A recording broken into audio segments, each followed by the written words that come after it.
it'll pop up. So, all right. So Sure. all right. So now we're live. Now it's recording. So, all right, cool. And and then What up, Kevin?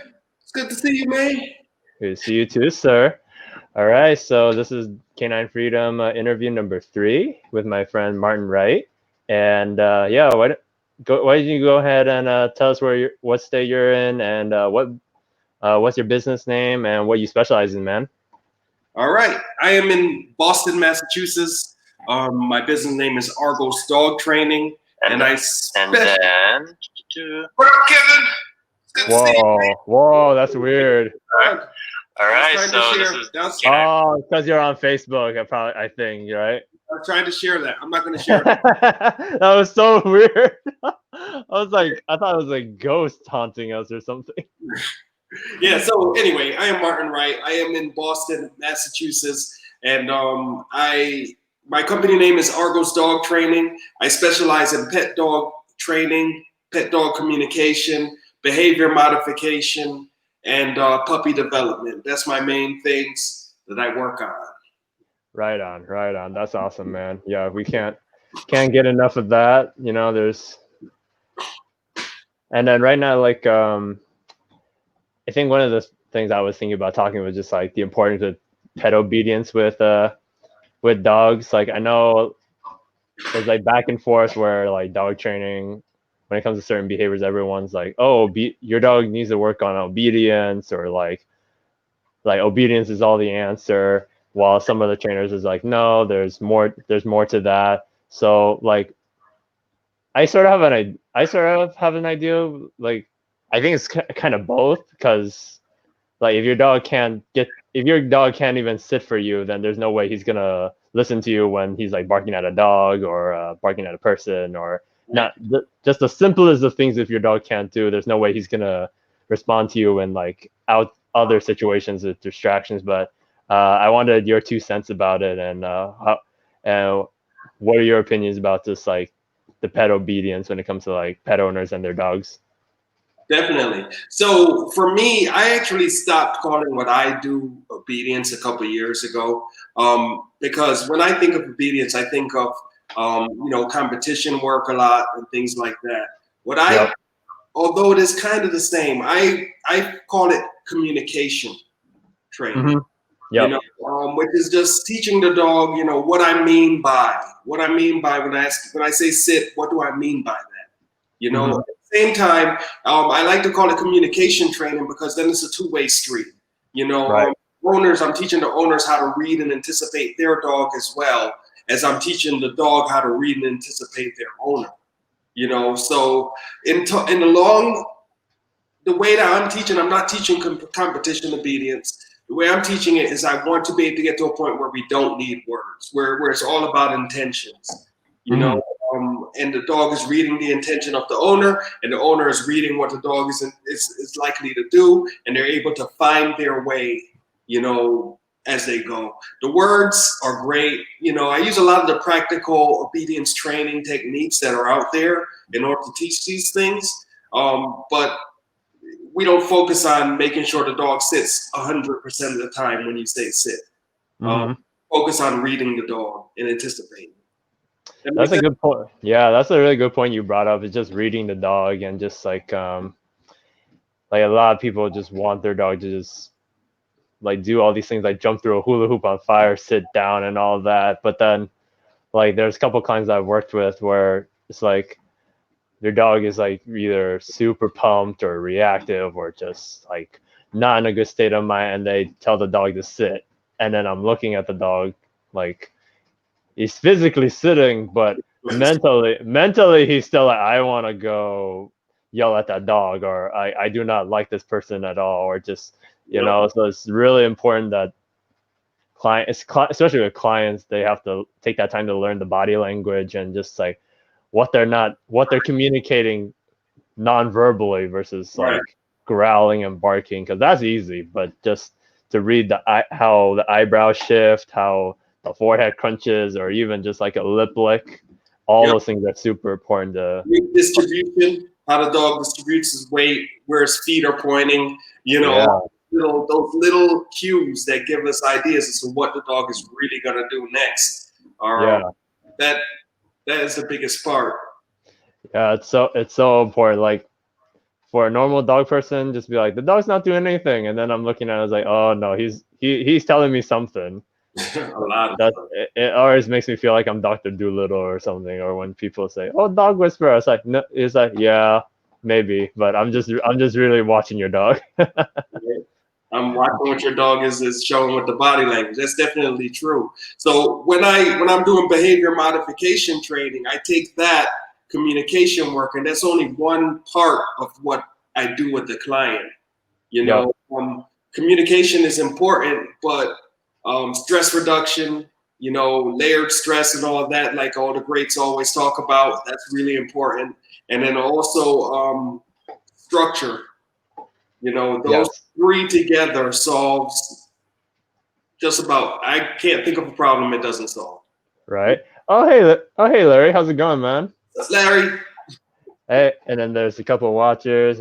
Hey, Brooke, Erica, Katie. Yeah, I have a mixture of like dog trainer and a couple of clients that are watching, and I know a couple of them were so looking forward to all these interviews. And to be honest, I was like so nervous when I was like asking everyone. I was just like, oh god, like what am I doing, man? Well, you're having fun. That's all that matters, you know. And your people, your clients will definitely help you out. If you guys got questions, throw them up, you know, and definitely, because we're just talking about behavior, right? We're just talking about dogs. Yeah. I mean, yeah, we're here to answer your questions, and you know, just have a fun time. You know, Martin's a cool guy, and if you haven't checked out his Argos Dog Training YouTube channel, you should, because he's got a lot of awesome content from grooming, the crate training. I'm a little jealous on how you record those stuff, man. I'm like, oh man, I have to give a big shout out to my man Frank, because Frank, he does so much of that for me. He helps me out so much with what he does. Neil, hi. He helps me out so much. She's complimenting our hand, but he helps me out so much. He's really the driving force behind a lot of it. You know, I just have to show up and just be on my game because he's always on his. So that's awesome, man. I was like, when I try to record myself when I do videos and things like that, I'm like, oh, it's like there's no finesse. I'm also still nervous on when I record things like that by myself. So, but that's awesome. You have someone to video edit and do all that. That's really cool, man. Yeah. Just picture everybody in their underwear. That's what they say. Picture your camera in its underwear. I'm just gonna do that right now while we're talking, man. Just that's what they say. I don't know. No, that's awesome. But yeah, I think just what you said about just having that communication with the dog is really important. Like, you know, it's amazing how I have a lot of clients or meet a lot of people who don't really have like a marker for like good things, like rewards, whether it's like, you know, a yes or a click or a kind of thing. It's just like, just the fact that I have to go really basic with that. And of course, it's like when you have yes, you also just have to have a word or marker to disagree with your dog, whether it's like no, you know, I live up in the Northern California area where there's a lot of like reinforcement only trainers. Yeah. So it's like hard. So it's like I'm like the client's maybe third or fifth trainer by then, and then it's like I tell them like, no, you could disagree with your dog, you just have to follow through and like stick with it. Like you can't just be like no, and then the dog. I think it's always important when we're working with clients to definitely tell them that they can disagree with their dog. They can disagree with their dog without it hurting their relationship. That's another thing, because a lot of people think that just by saying no, you're messing up your dog. I think by not saying no, you're messing up your dog. Also, another thing is the way that we say it, you know, we put it inside of our language, in our routines, in our practice. And through that practice, we learn that we don't have to be emotional about our no. It could be no, not that bag. No, not that behavior. When I asked for the pen, I didn't mean the red pen, I meant the blue pen. No, not that pen. It's not no, you're a bad dog. Yes, it's just feedback. that we have to continue to tell people that it's not an emotional no. It's just no, not that. You know, more than no, you're bad, or no, I don't like you, or any of that stuff. You know? Yeah, no, it's just it's all feedback. It's just like no, and then when like I just tell clients, it's like every relationship has boundaries, every relationship has communication, and for me, it's like it's like going back as if you were raising a child kind of thing. Was just like, okay, you tell them this is what you like, and and then you disagree and you say, no, this is what I don't like, but you don't have to like correct the holy hell out of the dog, you know, like make them super scared. You just might disagree, go and all that. So like I just had this consult this morning about a German Shepherd Husky, like 7-month-old, and he's like this super insecure, you know, COVID case puppy where it's like he's a little under socialized, and he's super sweet, but like he's like humping he's humping the owner's girlfriend, and he's just jumping, and he's just like he won't come back with cold, and like he got out of the house once or twice. So, and he was like also telling me that he barks at people, and then some people are like, he's so weird, like up here. And I went in like, what do you mean by that? And I went to check him out, and I gave no touch, no talk, no eye contact. Like I didn't acknowledge the dog. I threw a couple of treats, you know, like a leaky toddler, just go and let him use the nose, and he just slept in the corner, like he just relaxed, and he just didn't really care about me. And then he was like asking me, is there something really mental with is there something mentally wrong with my dog? I said, no, your dog's just you know, he's super insecure, he's super shy, and I don't blame him, because, you know, with COVID we can't really socialize, get them out as much. And he's not developed yet. He's not really a full-on dog yet. He's 7 months old. He's an adult, you know, he's a young pup. You know, there's going to be insecurity. Yeah, there's going to be rude behavior, not coming when called. I remember when I was playing Nintendo, my mom would call me for dinner. Oh, yeah. Just right? I'm playing Nintendo. My mom's calling me for dinner. Takes a little while. Yeah, I know. With an adolescent. Yeah, and he's still intact too. And I'm just like, no, I mean, you're like, he's going through a little bit of puberty stage, and you know, dogs go through different stages of learning, and they change. Just like he's just he's gonna be he's just a practice for you when your 8-year-old son, when he gets into puberty and gets that defiant stage, you know. Except you can't put the kid in the cage or have a leash on him. So they're way smarter too. Yeah. More developed. I don't know about smarter. That might be a misspeak, but their way of reason. They're able to reason a lot deeper when they get into that age, and it becomes a lot trickier. Yeah. You know, with the dog, it's a lot easier in a lot of ways. I would think. From my nieces and nephews, that's what I've learned. My two nieces, they're still like, you know, they're like a couple of years old, and I'm just, every time I go out down to New Jersey and I see them, they just keep getting bigger, and they start like talking like real people. I'm just like, I'm getting old. Like I can't see you guys. Like every time I see you, I just feel like 100 years old or something. You're 100 years old. Oh my god. But yeah, it's just amazing. It's just like, I just tell my clients that, you know, your dog, like if you have kids, you know, then having dogs are like kids, but you gotta do it in a different way. You gotta work them up and teach them from the very beginning, just like how you would put the patience in the kid. You gotta put in the patience with the dog, and you gotta have the structure. And then when people talk about leaving their dogs at home, I'm like, would you leave, if you had your kid right now, he's 8 years old, would you leave your kid at home unattended for several hours? Automatically, they're like, hell no.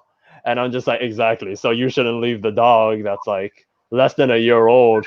But that goes back to thinking again that people are thinking a lot of times that the crates are mean things. Yeah. You know, and I think I could agree in a lot with sticking a dog in a crate and letting them cry it out. That is a kind of a mean thing to do. But we don't have to do that.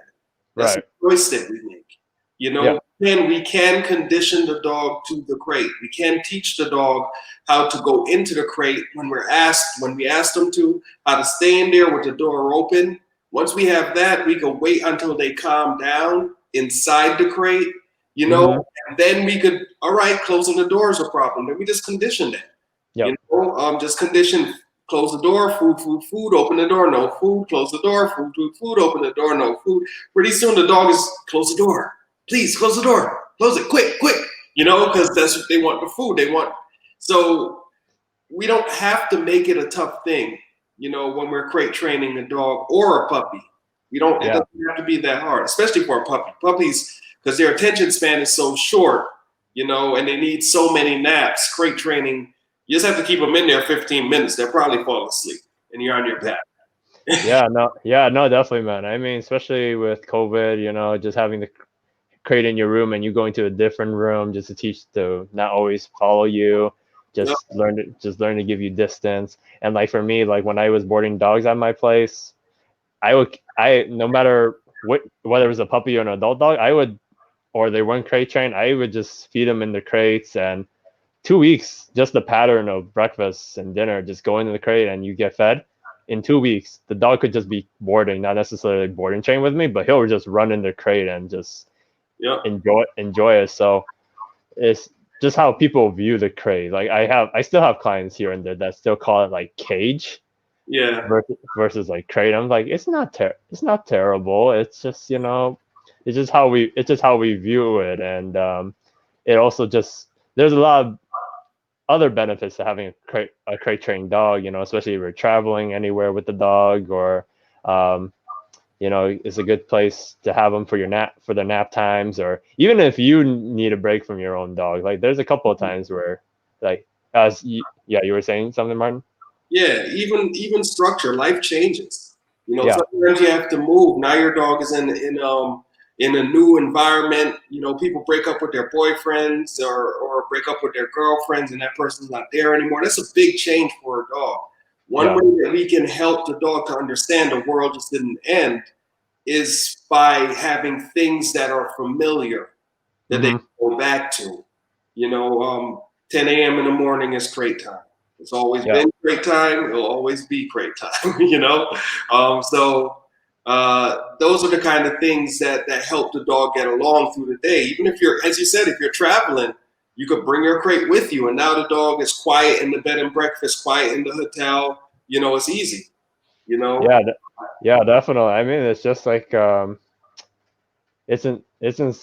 especially with hotels and like security deposits and like Airbnb. Like, you know, I know most of them won't even let you have the dog like left unattended in the hotel room. So it's just like, especially when you have like house cleaners come in, housekeeping, like and when it's in an unfamiliar area, you got to have somewhere. The crate's just a familiar spot. It's a safe spot for them, which, you know, I never leave the house if I bring my dogs to travel somewhere without their crates. It's just like I have a nice spot in the van for my crates. So, and exactly. Let's see.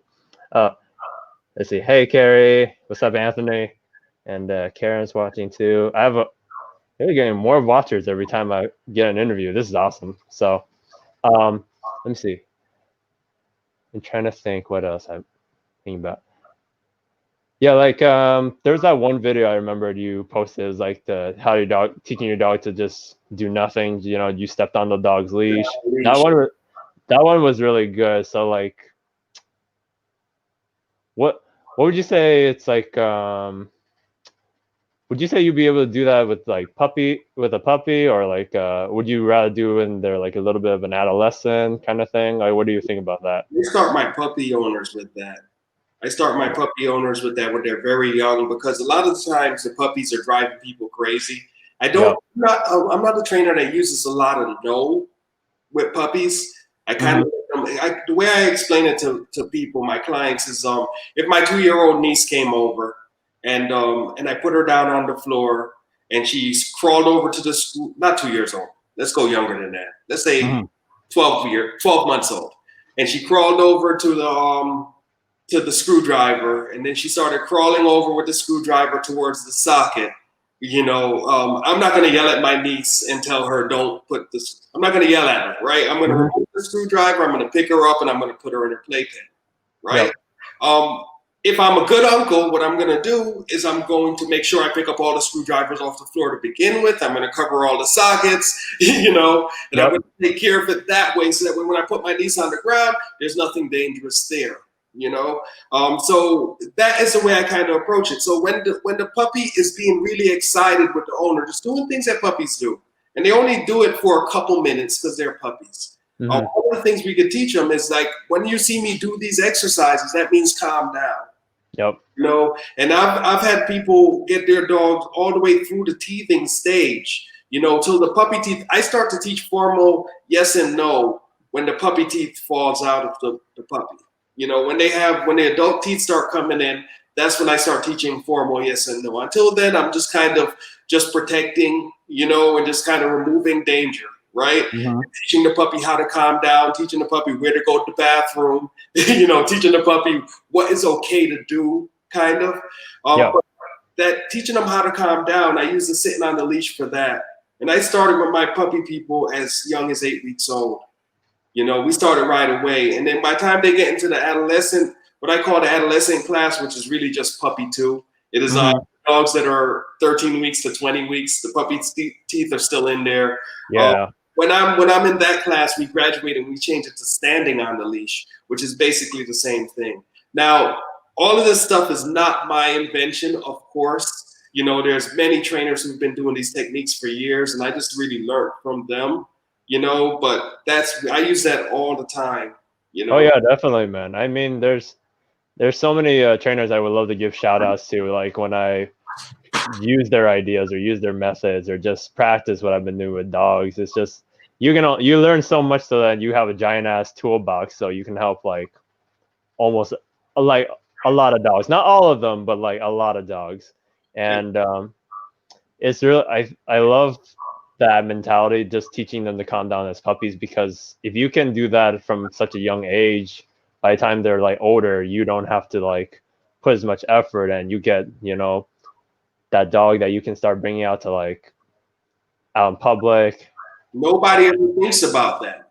Yeah. Like, I don't know any client that I've had that ever thought about, how do I calm down the puppy? Everybody's always, I don't know if they're thinking about exciting the puppy, but hi, so good to see you. Oh my God. They're excited. That's what is happening. That is what they're doing. They never really think about how they can manipulate the energy. And when we learn that energy manipulation, we start to be able to control. Even play biting is it is the teething and the irritation of the gums and all that. But a lot of times it's just energy that's uncontrolled. Jumping up is energy that's uncontrolled a lot of the times. Counter surfing is energy that's uncontrolled. Pulling on the leash is energy that's uncontrolled. All those things are just wild energy. And until we learn how to raise that and lower it pretty much at will, that's something that is going to be a problem for us. So we have to always be thinking about that. That's why I teach my owners is I tell them the most important thing you get from me with an 8-week-old puppy is trying to anticipate what your puppy is going to do next and learning how to manipulate that dog's energy. If you have those 2 things down, you're pretty good. No, that's a good point, man. I mean, also too is I feel like a lot of people give their dogs a little bit too much freedom, like too early, and it's one. I tell my clients, it's easy to get your dog worked up. It's so easy to get your dog excited, but it's so hard. But it's hard when you try to teach your dog to just decelerate and calm down. And yeah, it's the same thing. It's just like what energy they're projecting onto the dog, what's the energy projecting from the dog itself, but also just like the tone, and just like how much is that client letting that puppy get away with it. It's just like when she did something bad, he's like, no, but then, oh, you're so cute. Okay, I'll let it slide. And then like the puppy's back at it again, like 5 minutes later. Yeah, that's true. We have to tell them because the thing is that people think that the puppies are so cute and they want to do the right thing by the puppy. That's what it is. You know, So the puppy play bites him and just starts gnawing on him. He's like, what do I do with the puppy? Well, that puppy is gnawing on you. Put the puppy in the crate, please. You know, stop touching the puppy. Don't pet the puppy, not when it's gnawing on you. So those kind of things are not necessarily instinctual for people. You know, that's another thing that I always try to teach people is like, we think that the dogs are just going to listen to us and know what we want, but they're a different species. They don't. Exactly. No, they don't. They have some things in common with us. They're family animals. They're social species. And because of that, they watch what each other do, what each other's do, so they could follow attention. They could follow a point and all those kind of things. But what up, Jeff? But hey, Jeff. They But other than that, see, Jeff just he ruined your vibe. He like you had a you had it going, and then Jeff came in and just blinked up. Oh man, I know. I'm really bad at that too. Where it's like I had a train of thought, but as soon as I pause, it's like it's gone. The thing popped up. Yeah. So basically, what I was basically saying though is that we have to learn how to manipulate that energy. We have to learn how to control that because that energy is what we need to focus on. And the owners are not trying to do the wrong thing; they just don't know a lot of the times. You know. That's our job. Our job is to teach them. You know. Yeah. I mean, definitely. It's just that's why they pay us is not to train the dog, it's to train the people because. I tell them all the time, if I had your dog, I probably wouldn't have a problem. But you're the one that's living with them, so you have to be the one to teach them. Like you have to be the one that the dog looks up to. And I had a thought too, and I think Jeff also ruined that for me too. I'm like, what was I gonna? I was like, I had something to add to that, but now I totally forgot. But. Blame it on Jeff. Well, damn Jeff. All from him complimenting our hats. Right. That is a good. Oh, there it is. That is a good hat. He really likes this one. He likes them both because we're repping Jeff pretty hard here. Pretty much. He's like saying he apologized. Hey Ken. Hey Heather. Let's see. Yeah, I mean just about everything because it's like we have to the puppy parents or just the clients don't know better. They're just thinking of it from a human. Oh, that was what I was gonna say. It's like they're just putting it from a human perspective. That anthropomorphism where they're just putting what their human thinking into the dog, and we talk to them like so much like. We have so many conversations with dogs and I can just see the dogs looking at us just like blah, blah, blah. And the one thing that the light bulb hit my head was like when I was at conference, I think it was like a year or two ago where Nelson Hodge was presenting and he was just saying, dogs are just listening to us and it's all monkey chatter. It's just, you got to have the intention. You got to talk with with your body language. You got to point with your body. You got to communicate with like not just the one sense. You got to communicate with all of your senses. Yep. And I tell people you could be talking to them in Chinese, Spanish, French, English, all monkey chatter. They don't care. It's just like you gotta speak with intention. Like you have to have a vision. Like the same thing with like life coaches. I went to a life coaching event and they say too to project what you want. They want you to envision like what's the goal. And that's why I tell clients too, is like you should envision what you're looking for, envision like what you want, so then you have a clear goal or like have an idea. Because a lot of people or clients come in like go out to the park or go work with their dog and they don't really have like a thing in mind. And the dog's just looking at them like, okay, this person has no idea what he wants. And then I grab the leash and then I do all this stuff with their dog and they're like, how did you get my dog to do that? Or how, like, he never does that for me. It's like, well, I knew what I want. Yep. Right. So. Yeah, you kind of, Steve, the thing is when I work with people, I always ask if they played sports or if they played music. because Yeah. those people, they tend to know how to really practice. Actors too, how to take something apart. That's what I do. I always take it apart to the smallest piece and work on all the little stuff and then build up. I talk to my clients about when you do a training session, know what you want to accomplish. Within 30, you might not start the training session knowing what you want to accomplish, but within a minute of starting your training session, you should be like, there's something here that needs work, and I'm going to work on that. So learning how to break it down and how to really, sharpen up the edges. Just one little thing. Like if you ask the dog to come to you and sit, just work on just getting them to sit straighter.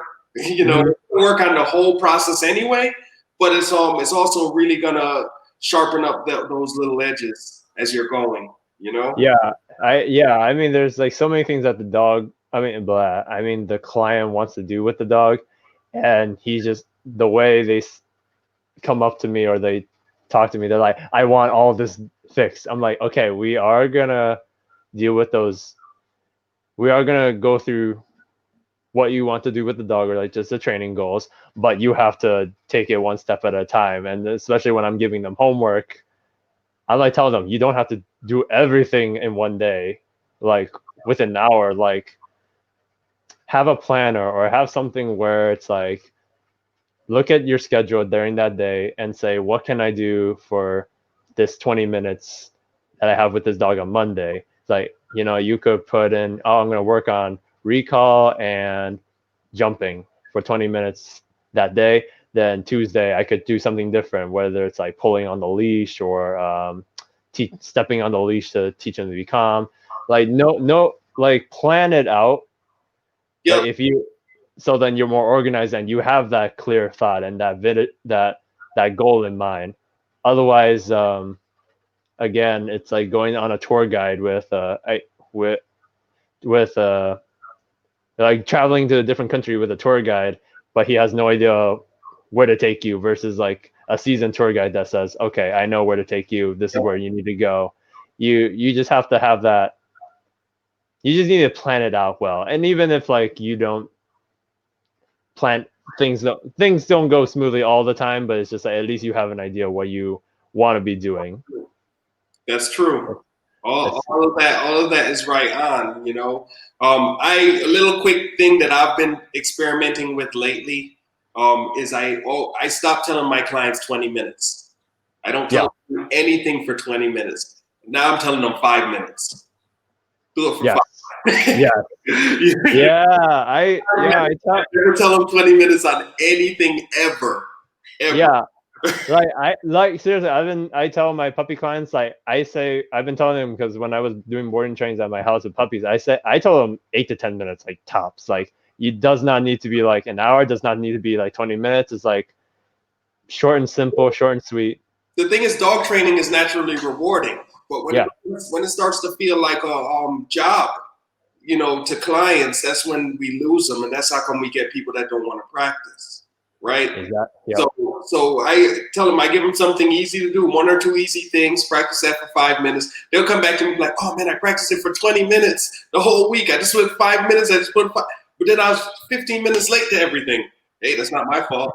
You gotta learn yourself then, right? You gotta plan for 20 minutes, Exactly. Exactly. Let me see. Let me read the comments. Let's see. Carrie says, 1 day at a time. Oh, hi, Linda. Oh, shucks. Linda. And then, hey, Elizabeth. And okay, cool. Yeah, no, definitely. It would be fun to train the dog. It would be no fun to train a dog all the way and completely in one session. That would be so boring. Can you imagine just doing one session with the dog and then after that the dog is done? For an hour, or 20 minutes. Live with that dog for 16 years. What am I gonna do for the next 16 years? Oh my god! I'm done. Nothing else to teach it. We're over. I tell you, man, it's just like when I go to workshops or like when I learn stuff online, just watching dog trainer things. If it's like more than an hour, like 2 hours, then I'm just like, but then like talking with you and just bouncing back ideas and just it's not even like it is a learning opportunity, but it's super fun. And I'm just like it's like the dopamine in my head just like, you know, spikes, and then it's just like it doesn't feel like a chore. It doesn't feel like that. It's like it's something enjoyable, which a lot of people don't really if you're not having fun, you're doing it wrong. I don't care what kind of dog you're working with. In front of you, if you're not like, there's gonna be some moments, you know, that are not fun. You want to get those down to a very short period of time, you know. Yeah. But if you're not having fun, I think you just missed it. You know. Yeah, for real. Go not have fun in the cubicle somewhere. Yeah, training should be fun for both human and dogs. I definitely agree with that, Carrie. Especially with puppies. It's just you know, and I just been telling clients is like, you know, at least 5 minutes. Like if you can't do like your 20 or 10-minute training sessions, like even 5 minutes, like if you have 5 minutes, go quickly do something. And like if take that time to teach your dog, like take those opportunities to just work on the dog, even the littlest of things. Yeah. And let's see, best thing Vasconi ever said to me was, if your clients are having fun, they won't do the training and they won't come back. I was like, yeah. Aren't having fun. Having fun. Yeah, I was about to say, I was like, are having fun. I was like, that's not the way we were talking about. Yeah. Yep. But yeah. If they're not, that's true. If they're not having fun, they're not going to do it. You know, yeah. It's not going to be interesting to them. And if they're not having fun, that's a long hour for you when you're trying to work too. It's just like, oh man. Yeah, no, exactly. Yeah, no, exactly. And I'm just like, I'm telling them, like, listen, your dog will appreciate it if you do those little 5-minute sessions, because, you know, because we always talk about like how consistency and repetition is so important, whether it's sports or, you know, dog training, even just, you know, clients teaching their dogs to like potty train or just everything with a dog. They have to be consistent. Yep, that's true. That's true. That is what makes it work. It's that consistency. It's that every day. You know, it's that every day, one little bit at a time. That's what it's about, definitely. Yeah, so it's just like, you know, if your dog likes humping you, it's just like you can't say no. You can't say no a few days and then like 1 or 2 days he's still humping you. It's just like that. You gotta be no all the time. Yep, I agree. It's like that slot. It's like literally when you go to like a casino or like that's an energy management issue. Yeah. We should be able to see that coming on from before it gets there. And we should be able to manage the dog's energy, calm them down, you know, before it even becomes a thing that they're doing that. A lot of the times, I think it's an energy management issue. I'm in disagreement with some people on that, but I think it's just the dogs, especially a young dog, they're just energy. Yeah. Just bouncing. You're not trying to say they're the boss to you, you know? Yeah, definitely. I am curious though, Martin, like for that 7-month-old Shepherd Husky that I was talking about, the one that humps the owner's girlfriend, like, well, like for humping, just humping people, like where like, I know I want to get more thoughts about the energy and what else would you suggest if you met this dog, what can they be doing they can not practice? One thing is just, all right, so the dog likes to hump the girlfriend. When does it happen? Is it when she just comes in the door and he's happy to see her and excited? You know, is it after dinner? You know, if we know when it's going to happen, then we could take steps. We could have the dog on leash. You know, a 7-month-old is old enough to learn place command, you know, those kind of things, and wait until the dog, as you were saying before, you know, you can tell the dog to sit, but sometimes their body is sitting, but their mind is not sitting. But waiting for the dog to calm down before she greets, you know, that's how we manage energy. As you also said, the famous saying, no touch, no talk, no eye contact. What is that about? The eye contact, the touching, and the talking raises the energy in the dog. That's what it's about. It's about energy management.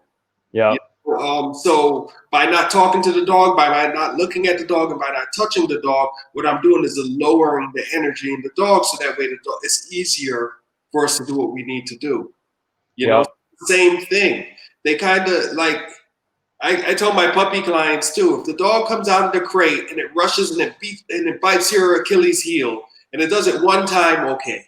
It does it twice, okay. If it does it 3 times, you just wanted that to happen, you know, because we got to learn from what the dog is doing. We should be able to anticipate what the next thing that the dog is likely to do is, you know. So like something like that, I don't have to correct the dog firmly. I don't even have to really say no to something like that. Yeah. I could just by setting the table right, just by setting up the situation right, you could end that behavior. Yeah. Yeah. I mean, that's a good point too. I mean, especially, you know, like, guys, if any of your dogs are misbehaving, you know, taking advantage of the freedom, just let your dog drag a leash so then you can have, you're not grabbing the collar, you're not like making your dog hand shy, or, you know, don't let your dogs anticipate you grabbing, and then you're gonna have dogs that anticipate you grabbing the collar, something bad happens, and then they're just gonna run off and just get away with that. The leash is so good, like from you whether it's jumping on somebody and you're stepping on the leash, or just how Martin's been teaching the puppies from a young age to just settle down, but also just teaches your dogs to just not practice those certain behaviors that you don't want them to do, because again, if your dog, all the behavior that your dogs are doing is so reinforcing in itself. And like there was someone that there was another dog trainer that I was listening to. It was like talking about I forgot the name, but they were talking about how the behavior can be like addicting because it's reinforcing, and so they just keep on they get a chance to, it's just reinforcing itself. So I tell clients, or like right now, I'm telling everyone right now, don't let your dogs practice it, because the less they do it, the less likely they're gonna practice. Yep, that's true. Chad Mackin made a post today about something like that, where he was saying like, first teach the dog that the behavior is just not rewarding. You don't have to necessarily correct it. That's the same thing that we're kind of doing, you know, by just not letting the dog's energy get to that point. We're teaching them that behavior going there is not as rewarding. Yep. Definitely having an on switch is important too. Chad, speaking of Chad, he had years ago, I don't know if he still does this, but one of his assignments for his clients was that they had to walk around with the leash clipped to their belt, you know. Mm-hmm. It was like a week or something like that, where the client that's what your assignment is. Your dog just stays when you're home, clip the dog to your belt, and you guys get along, work it out, you know. Yeah. I mean, it's like that's to me, I'm like, yeah, that's pretty good, you know. Yeah, no. The tool in the whole world is the leash. Yeah, no, it's awesome. Like the college I went to, that we were training service dogs at, but up in right here in Northern California, we go through like a boot camp, like we were experiencing as if we were clients getting service dogs ourselves. And that 2-week period when we got assigned a dog, like the term was umbilical cord, like where they clip the leash to you, and wherever you went, the dog went with you, whether it was the bathroom or the kitchen, just everywhere. And that's what I want to really preach to, like, when people get new dogs, is just like, don't let your dog get all that freedom right away, you know. Give them, like, you gotta show them around, and then just show them like, okay, that this, like, sort of like as if you were welcoming, like, this, you adopted a kid like from a different country, or like, you know, you don't let them like, hey, go put your shoes on the table and hang from there, or I don't. What country does that? I don't know. It's just like, you know, a lot of people just want to like when it comes to humans, it's like, yeah, take off your shoes, and don't leave your muddy boots on the table, or like yada yada yada. But then with a dog, here you go. Here you go. All yours, you know. So first day in, get into bed. Who else gets in the first 15 minutes. I just met you in the bed. Let's go. I know. I tell them it's like, especially with dogs who are a little bit fearful or reactive with people. Like I just tell them, I'm not expecting him to kiss me on the first date, or like I take him home. We're getting to know each other and we're still developing. It's just like, so don't expect when new people come into your house after a little bit of like no touch, no talk, no eye contact, and just throwing treats, that your dog's going to be friends with them like that same day. It's like, no, if you want that dog to have a relationship with those guests, if you plan on having them come over, they're going to have to be around the dog a lot more and understanding each other and getting social cues, because dogs are studying us like 24/7. Like that's all they do. They're watching our pattern. They know our sleep habits. It's so creepy of like what they probably know what we're gonna do before we even do it. Yup.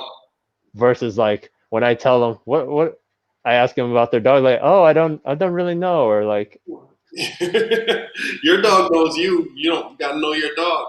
Yep. I try to be the same. I try to be the exact same way. I try to watch my dogs the exact same way that they watch me. I really, any dog that comes around me, I get to know that dog. People see me sometimes like, but you didn't even say hi to that dog or whatever. But we already have, like, I already got, we already have a connection in a way. I don't have to say, you don't necessarily have to pet a dog for them to respect you and to like you. Mm-hmm. So, at any point that you reach your hand down, that dog is going to come to you. Yeah. So, oh, what's up, Cannon? Oh, two of the best dog trainers I know. Oh, thanks, man. Thank you. I'm definitely not the best. Like, yeah, I'm just standing on the shoulders of giants. for real. Like I have my giants like up there, and I'm just like, like I'm there. I'm just gotta keep learning, man. You remember what your coach said there, right? You got to visualize it, right? For real. Yeah, I'm excited. I'm gonna do one with Chad. I'm still have to figure out when I'm gonna schedule his interview, and I got Larry. I'm gonna do him too. So two big names. And mentor Heather. That I was just like, yes. Yeah, Heather. Oh, that's gonna be a great one. I'm excited. Great one. That's gonna be excellent.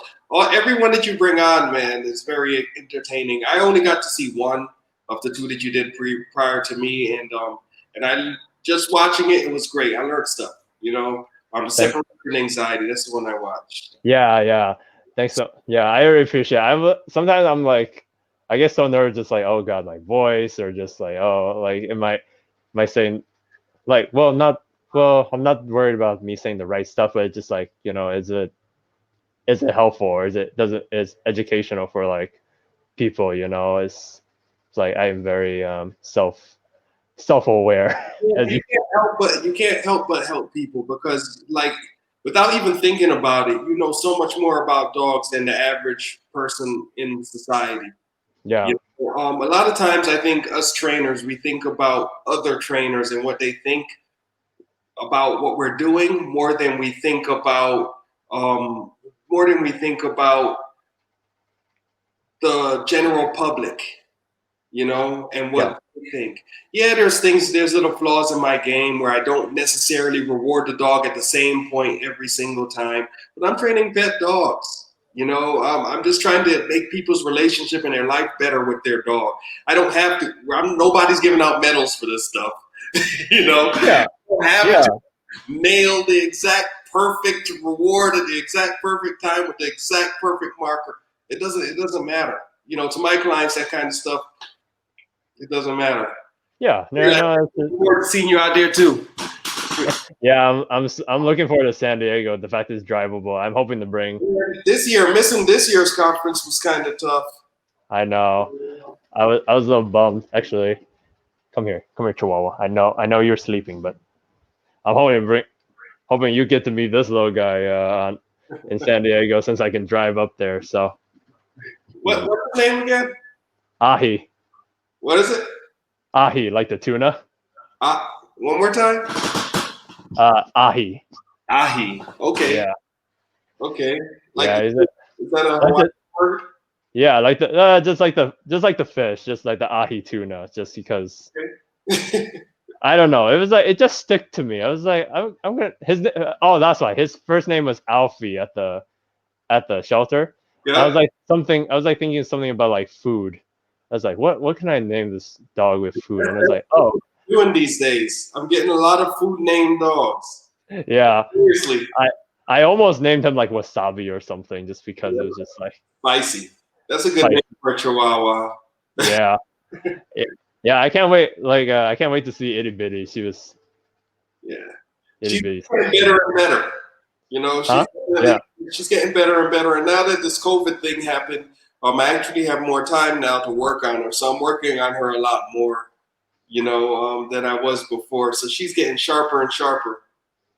Yeah, no, that's awesome, man. Like, I love the work that you do with her, and she's just so full of enthusiasm, and it's awesome. This one got some enthusiasm, but it's been a while since I've had a small dog. So.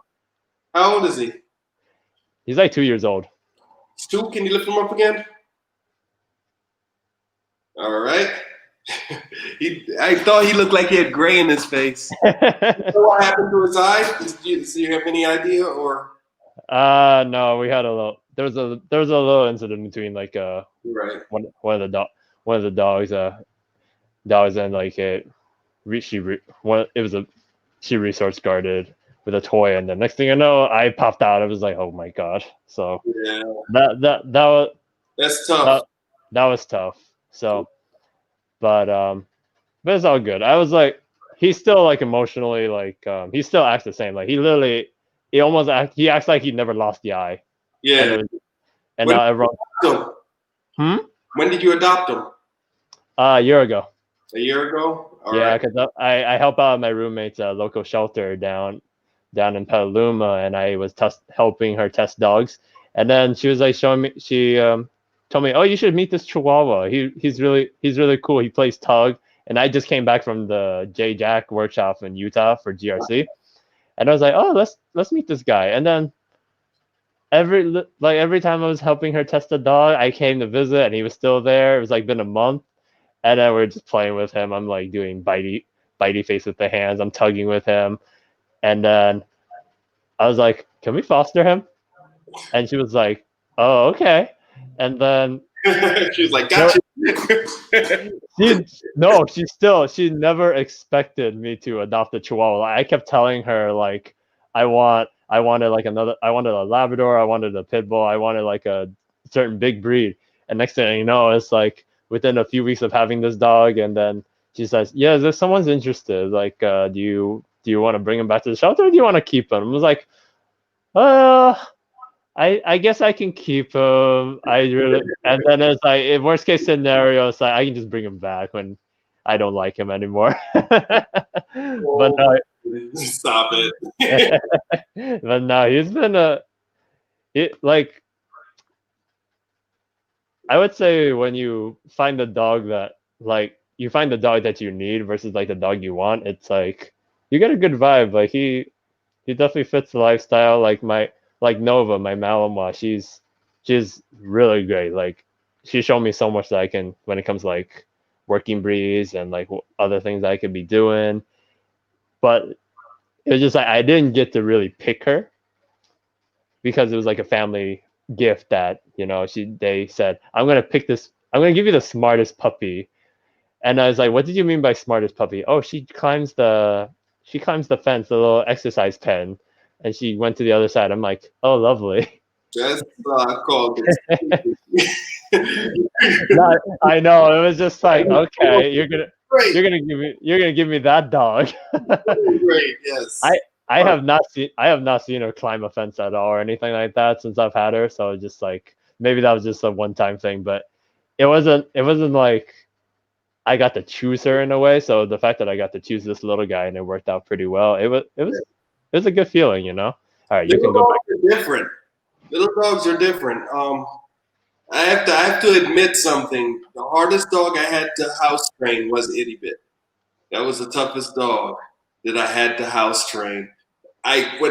When I first started out as a dog trainer, and people would be like, "Small dogs are harder." I'm like, "Man, whatever, man." Yo, Oh, that would have been a good topic. I would have just put let's talk about tiny dogs or something. Oh, that would have been so good. oh my goodness, that dog, that little dog, man, that took a little while. Like how long? How long did it take? It took a long time. She was over a year old before I was like confident that she would not go to the bathroom in the house. Right. I will. It's Yeah, over a year. I'll be honest too, man. Like when I adopted this little guy, it was just I was treating him like a big dog, but then at the same time, it was like he would just like my big pet peeve with him when I first had him was like he kept pooping in my room. Like he didn't pee, but he just kept pooping in the room, and I'm like, I saw you go out, and then you come back in and just go right in. I'm like, dude, you are 2 years old, and I'm like, and I had to be like super consistent. Like I had to watch where he was. It was like as soon as he ate dinner, I was like, get your ass outside.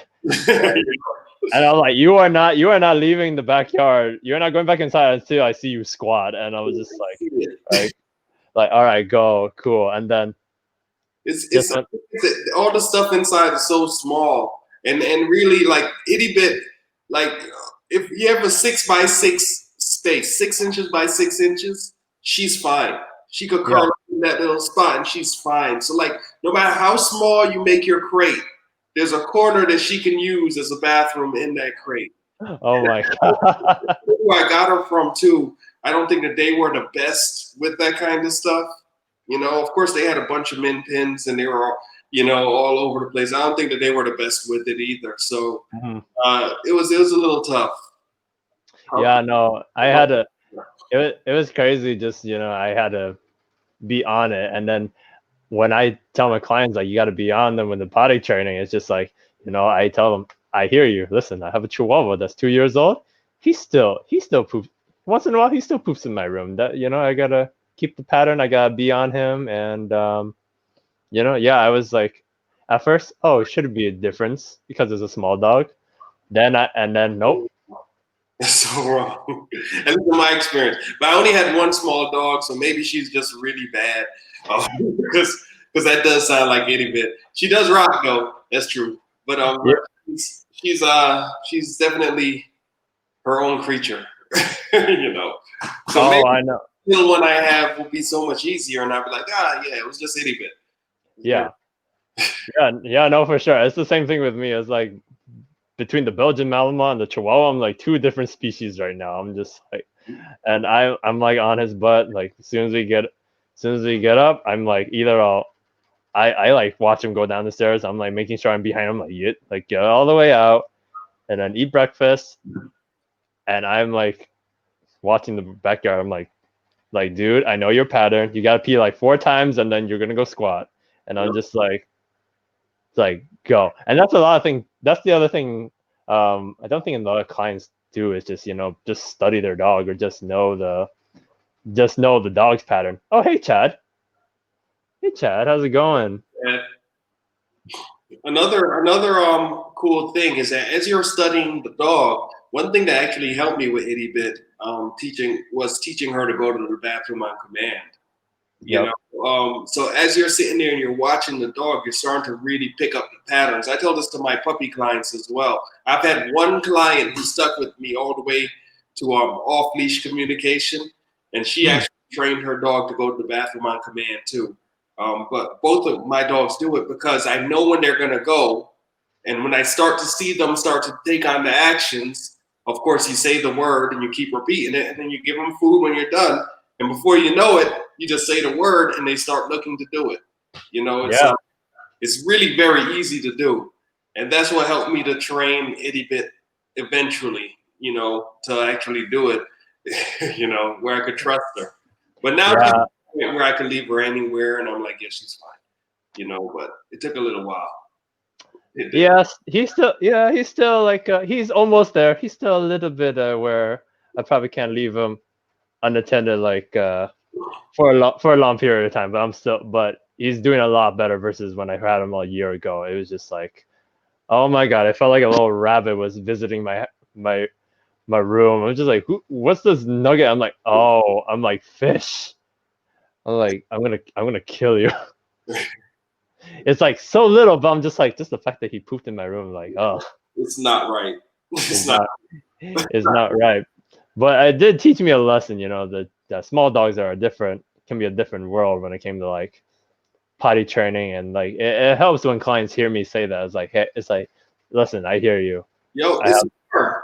It's hard. Like, what makes something hard? It is your skill level, right? So like when we're like, oh, that's easy, it's not such a big problem, whatever it is, we have to really keep in mind that everybody doesn't go to these seminars, and everybody doesn't know all these dog trainers and haven't talked to them and haven't had the opportunity to learn and haven't had hours and hours working with dogs and trying to solve problems, for years. Not everybody has done that. So there really are no easy problems. When the person's having a problem with their dog, that's that person, and that's what they're really truly experiencing. And our job is to try to help them make that easier, so that way they can enjoy their dog more and more. Yeah, man. I couldn't agree anymore. It's just like, guys, for those of you that are struggling with your dogs, if you really need help, just go ahead and contact your local trainer and just get all the help you need. Like, or just contact Kevin. He'll find your local trainer. Well, I mean, everybody, man. I mean, if you're up in Massachusetts area, go to Martin. It's like he's a cool ass dog trainer. Like if anyone in California, probably when the fires are not, when there's no wildfires, I'll be happy to work with anybody. Yep, in there. But yeah, this is just so much fun, and I was like, just to talk and just bounce back and forth. Like, even if it's just dog talk, I can see a lot of clients is benefiting from what we're talking about, and it's worth $1 million, I have to say. Yeah. And it's so much fun just talking with you, man. It's just. You too, Kev. I miss you this year. Next year, San Diego. San Diego. I'll definitely be there. Yep. But I'm surprised nobody asked any questions. Anybody out there want to ask a question? Want to throw me and Martin off, or throw a doozy? Anything? Going once?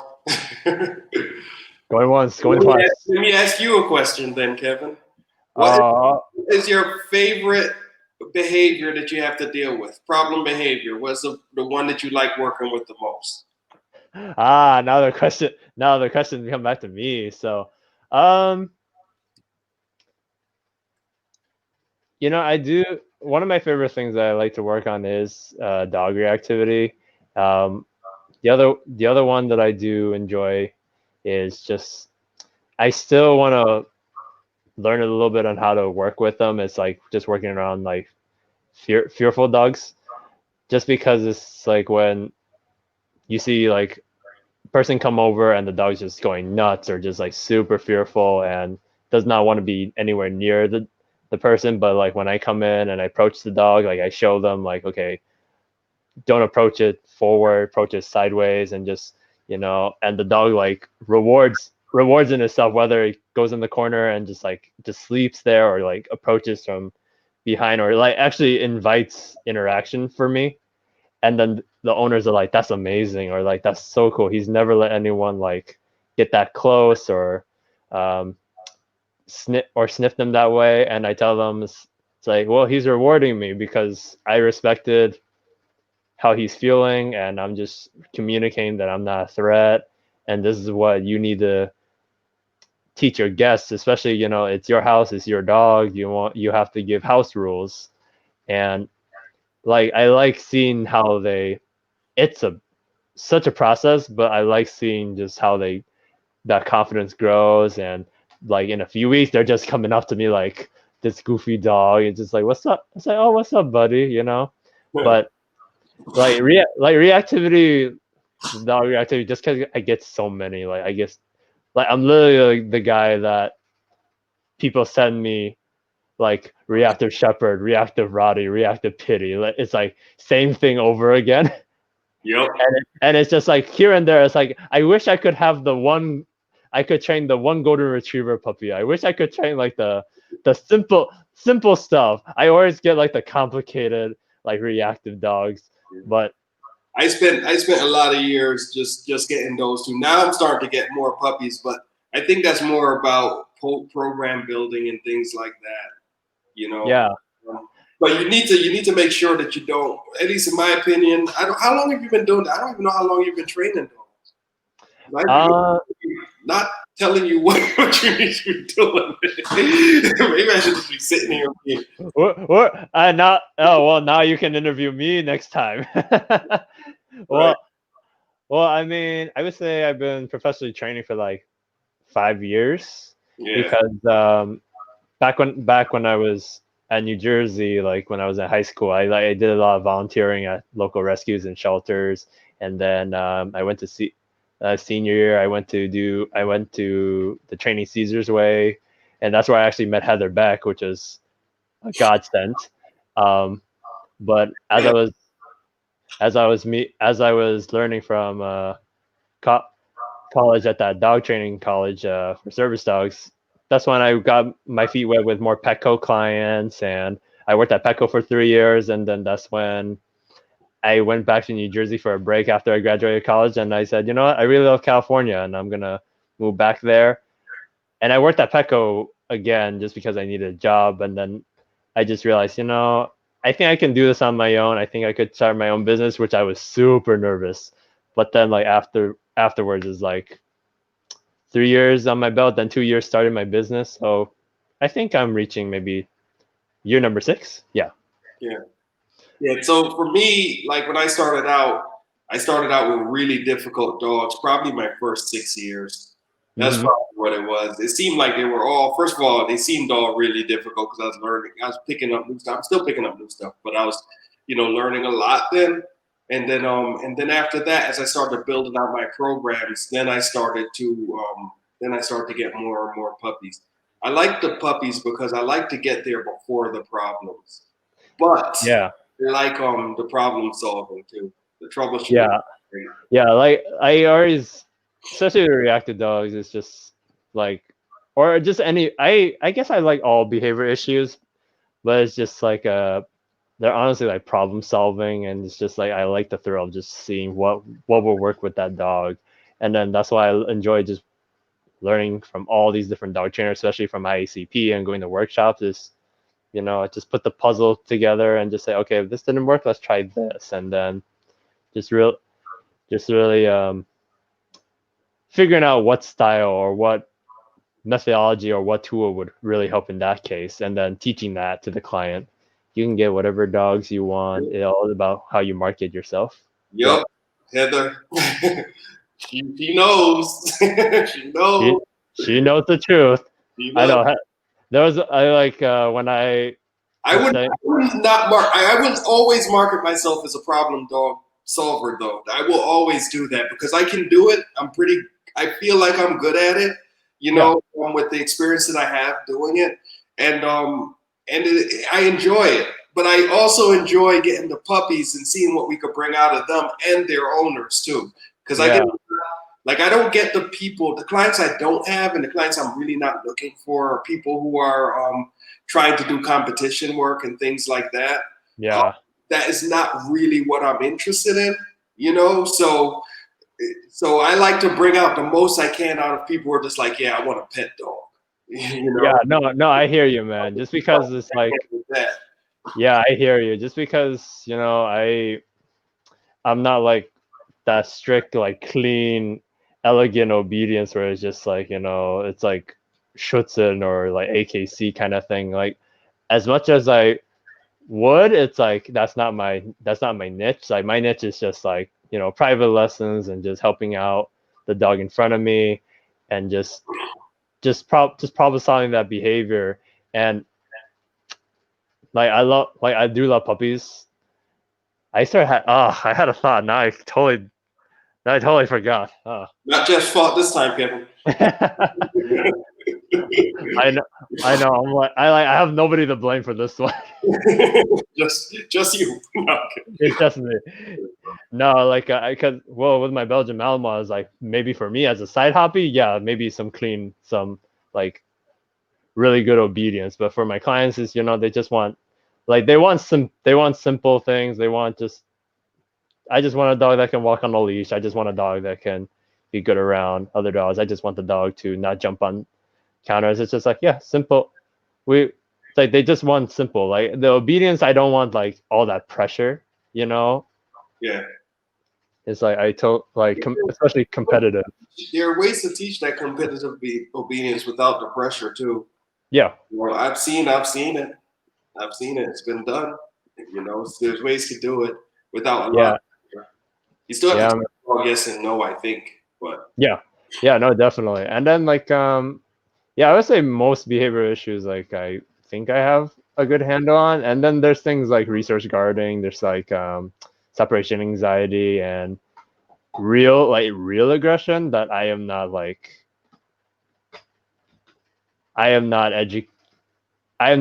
experienced enough, or like I haven't learned enough where it's like I can suggest things. And I usually just, whatever I don't really learn or I'm not sure of, I just go bounce back with dog training peers and just say, hey, what can I do with this?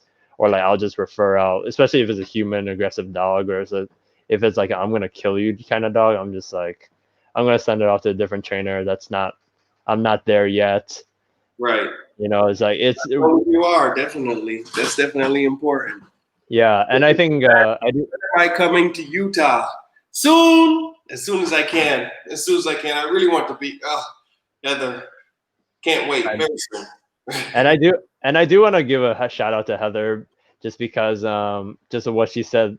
I think it was the conference in St. Louis with the burnout thing, where she says, find your niche, like be the